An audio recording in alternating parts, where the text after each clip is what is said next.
The Epstein files are finally actually out. We've been hearing the name Jeffrey Epstein haunt the news cycle for nearly 2 decades. But this isn't the usual rumor mill, and it's not those redacted court documents full of black bars we're used to squinting at. Thanks to the Epstein Files Transparency Act that passed late last year, we're looking at the unvarnished reality. Emails, flight logs, legal motions, photographs, all released by the Department of Justice over the last 6 weeks. What is actually on the page? We're going to look at the specific emails, the defenses offered, and the timeline. Because when you step back and look at the synthesis of all these sources, the raw logs, the analysis pieces, it's not just a list of names, it's a blueprint of elite impunity. Impunity, that's the core theme you pull from the research. It's the only word that fits. These documents don't just show a bad man doing bad things, they reveal a governing class spanning business, politics, academia, even royalty that gave a predator a free ride. And why?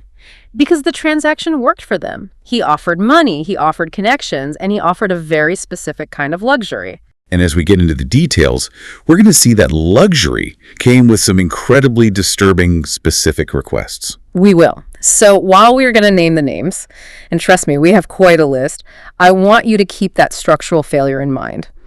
This is a story about a class of people who genuinely believed the rules stopped applying once you reached a certain net worth. Okay, so before we start dropping names, let's establish the context. It's early 2026. How did we finally get these documents? Because for years, the DOJ fought this tooth and nail. It took a legislative sledgehammer. In November 2025, Congress passed the Transparency Act. It was this rare moment where the public pressure became so toxic that the usual partisan gridlock just dissolved. So the left and right actually agreed on something. They did. You had the far left and the far right effectively joining forces to say enough is enough. President Trump signed it into law, and the deadline for the DOJ was set for December 19th, 2025. But it wasn't a single dump of information, was it? It wasn't like a WikiLeaks drop where everything appeared overnight. No, and that's caused a lot of confusion. It's been a slow drip of releases throughout January and into this month, and there's still a massive fight happening behind the scenes. What do you mean? Well, you have Deputy Attorney General Todd Blanche stating on the record, "The review is finished, this is it, we're done." But then you have opposition Democrats and transparency campaigners screaming that significant documents are still being held back. So even with 16,000 pages, we might not have the whole story. We might not. Okay, one crucial disclaimer before we get into the who's who. Being in these files, does that automatically mean you committed a crime? No, that is the most important distinction to make. The files contain flight logs, diary entries, emails. Being in a photo with Jeffrey Epstein or flying on his plane or sending him an email about science does not make someone a co-conspirator in sex trafficking. But it does imply something about their judgment. It implies they were part of the network. Epstein's strategy was to build a wall of high-status human shields. He wanted to be so surrounded by the untouchables that he became untouchable himself. Let's talk about those human shields. We have to start with the political heavyweights, and this really cuts across the aisle. First up, former President Bill Clinton. This is the section that has generated the most visceral reaction, largely because of the visuals. The files released in this tranche include photos that are, well, they're difficult to reconcile with the image of a head of state. What kind of photos? There are shots of Clinton swimming in a pool at one of Epstein's properties, and another where he appears to be in a hot tub, leaning back, looking completely at ease. And we have confirmation on the travel, specifically that 2002 trip to Africa. Yes, aboard Epstein's jet, notoriously dubbed the Lolita Express, along with Kevin Spacey and Chris Tucker. Now, we have to present Clinton's defense here, which has been consistent. Oh? His team argues there's a bifurcation. There's the Epstein he knew before 2005, the wealthy donor and socialite, and then the predator revealed later. So the argument is, I was fooled, just like everyone else. Essentially. Clinton claims he cut ties the moment the crimes became public and hasn't spoken to him in nearly 2 decades. But the photos suggest a level of intimacy, a comfort level that makes the casual acquaintance defense a lot harder to swallow. It shatters the presidential veneer. Then we flip to the other side of the spectrum, Donald Trump. And this is a unique situation because he literally signed the law that exposed these documents, yet his name is all over them. It's the paradox of the whole release. Trump is mentioned frequently. The files resurfaced that famous New York Magazine quote from 2002 where he calls Epstein a terrific guy and explicitly notes that Epstein likes women on the younger side. Which I mean, looking back, that sounds like a flashing red light. It does. However, the relationship dynamics are different here. Trump and Epstein had a massive falling out years before the legal hammer came down. Right, the Mar-a-Lago story. The story from the White House, which is corroborated by some accounts in the files, is that Trump banned Epstein from Mar-a-Lago because Epstein was being a creep and potentially aggressive toward a female employee's daughter. I recall the phrase stealing employees being used as well. That too. Now, the files do contain a list from the FBI of unverified tips regarding Trump and sexual misconduct. We have to be very careful here. Oh. The sources emphasize these are raw tips, unverified, and lack supporting evidence. Trump has denied any wrongdoing, and his supporters point to the fact that he wasn't visiting the island in those later critical years. So with the presidents, it's murky. But there's one figure where the files seem to offer no escape hatch. Prince Andrew, or I guess as he's now known, Andrew Mountbatten Windsor. This is the most damning section of the entire release. Remember, in the reality of 2026, he was already stripped of his royal titles last year. These files just underscore why that became inevitable. It's the photos again. The kneeling description, I remember reading that in the source material and just stopping cold. Yes. The files describe a series of photographs showing him on all fours, kneeling over a female who is lying on the ground. She's fully clothed, but he's touching her stomach, staring directly into the camera lens. Wow. And what's the context for that? There is zero context provided. Is it a game? A joke? We don't know, but the imagery is just incredibly bizarre and disturbing. And it completely destroys his timeline, right? He famously claimed on the BBC that he broke off the friendship in 2010. That defense is dead. The emails in this release show clear, friendly contact well into 2011. It's that discrepancy, the provable lie, that destroyed his credibility more than almost anything else. It's interesting, you have the left attacking Trump, the right attacking Clinton, but when you look at the documents, it's just one big club. That's the recurring theme. It's a bipartisan governing class that was completely comfortable in this environment. They weren't checking voter registration cards at the door, they were checking net worth. Speaking of net worth, let's pivot to the money. Because Epstein wasn't just collecting politicians, he was hunting billionaires. And the names in here: Elon Musk, Bill Gates, Richard Branson. Let's start with Musk. This one grabbed the headlines immediately. Musk has always maintained he had very little to do with Epstein, maybe a handshake here and there. But the emails tell a story about intent. This is the 2012 email exchange. Right. Musk writes to Epstein. He isn't asking for investment advice or rocket science tips. He asks, what day night will be the wildest party on your island? He talks about wanting to hit the party scene and let loose. Now, to be fair, Musk's defense is that he never actually went. And the flight logs seem to back that up. He claims he was looking for a break, thought about it, realized it wasn't his scene, and declined. He calls the release of these emails a smear campaign. But still. But it reveals that in 2012, if you were a billionaire looking for a wild time, Epstein was the known provider. It was like a concierge service for the super rich. Then there's Bill Gates. And honestly, this is the one that feels the most sinister. There's a draft email involved that reads like a thriller plot. It's very strange. The files contain a draft email. It's unclear if it was ever sent, but it's written as if Epstein is drafting a resignation letter for Bill Gates to send to the Gates Foundation. Wait, why would Epstein be writing Bill Gates' resignation? Yeah. That is the billion-dollar question. And in the draft, it explicitly complains about having to procure medicine for Gates to deal with the consequences of sex with Russian girls. That sounds like leverage. That sounds like blackmail material. It certainly reads that way. Now, Gates' spokesperson has come out swinging, calling this absolute absurdity from a disgruntled liar. They deny everything.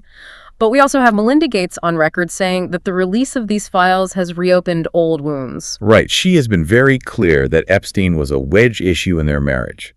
It seems Epstein was trying to manage their lives. Like a fixer. A fixer who kept receipts. That's the key. He documented everything because that documentation was his insurance policy. He knew that if he had dirt on the most powerful men in the world, he'd be safe. We see that with the business world, too. Richard Branson asking if he can bring his harem, which Virgin claims was a joke about his staff. Jess Staley from Barclays. The Staley emails are arguably the most sociologically important documents in the pile. This is the Hip Blacks email. Yes. In 2014, Staley writes to Epstein. He's watching protests in Brazil, people rising up against inequality, burning cars, the whole works. And he tells Epstein essentially, don't worry, the upper class like us, we're never going to face a revolution. And why not? Because, and I'm quoting, The group that should be in the streets has been bought off by Jay-Z. Yep, blacks and hip cars. It shows a level of arrogance and cynicism that is just breathtaking. He genuinely believed that because they controlled the culture, because they had the celebrities, they were immune to consequences. It helps explain why they felt so safe hanging out with Epstein. They thought they were the gods of this world. It's a worldview. And speaking of worldviews, we have to talk about the intellectuals. This was the most surprising part for me. You expect the sleazy guys. You don't necessarily expect Noam Chomsky. That name shocked a lot of people. I mean, the man is a linguistic legend, a moral compass for the left. And he's asking a sex offender for PR advice. It's in the emails. 2019. Epstein is feeling the heat. The walls are closing in. He asks Chomsky, should I defend myself or ignore this? And Chomsky replies, advising him to ignore the hysteria. Hysteria. That's a loaded word when you're talking about sex trafficking allegations. It's incredibly dismissive. Now, Chomsky's wife issued a statement saying he believed Epstein's narrative in good faith, that he thought Epstein was being framed by the government. But for a man whose career is built on analyzing media manipulation. It seems he was easily manipulated by a con man. It wasn't just him. Deepak Chopra's in there too. That exchange is surreal. They're emailing about quantum physics, how God is a construct and the universe is a construct. And then, in the middle of this high-minded philosophy, Chopra writes, cute girls are real. Ugh, it makes your skin crawl. And he invites Epstein to Israel, telling him to bring your girls. Chopra has apologized for the insensitive tone, but it shows how Epstein operated. He was a mirror. What do you mean? With scientists, he talked science. With gurus, he talked spirituality. With Trump and Clinton, he talked power. He became whatever they wanted him to be. A chameleon. A predator chameleon. Let's get into the weeds a bit. Because while the big names grab the headlines, the actual texture of these files, the weird specific details, is what makes it feel so real and so creepy. It's the banality of it mixed with the grotesque. I'm thinking of the coconut email. Oh, the assistant. I ordered sweet young coconuts from Thailand, so you don't have to drink juices from old hairy things. On the surface, it's a grocery order. But given everything we know, sweet young things versus old hairy things, it feels like a grotesque metaphor for his entire worldview. It does. It feels like coded language. Just like the instructions for buying sex toys, he describes the act as a mental sneeze. A mental sneeze. That's how he justified his behavior. He viewed these abusive acts as a physiological necessity, like sneezing.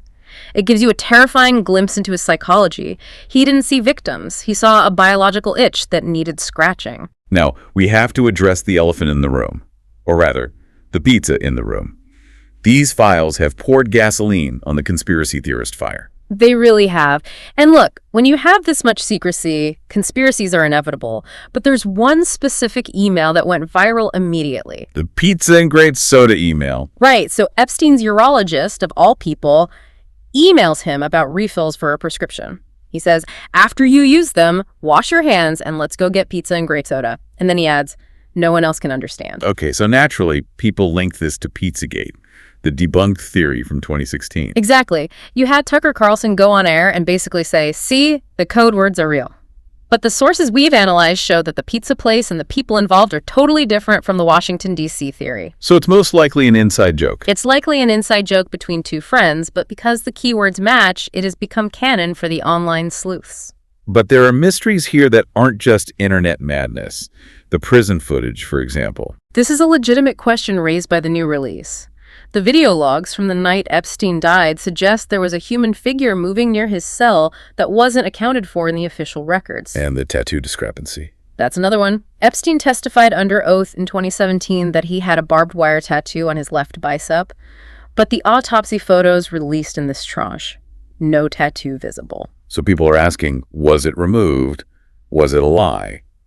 Or is that not his body? Exactly. Now, to be clear, the overwhelming evidence, DNA, dental records confirms he is dead. But these little discrepancies allow doubt to creep in. You have a warning about this, though. About getting lost in the pizza and the tattoos. I do. Look, it's fun to play detective. It's easy to obsess over hidden codes. But that distracts us from the real conspiracy. The real conspiracy isn't hidden in code words about grape soda. It's written in plain English, in emails from CEOs and presidents. The conspiracy is that they all knew him, hung out with him, and let him operate. Precisely. The open secret of elite complicity is the scandal. We don't need to invent a basement in a pizza parlor. We have the flight logs to the private island. That is the crime scene. So where does that leave us? We have 16,000 pages, we have the names, we have the details, but Epstein is dead. Ghislaine Maxwell is serving 20 years. And that's the tragedy of it. The sources quote Representative Ro Khanna, who asked a very poignant question.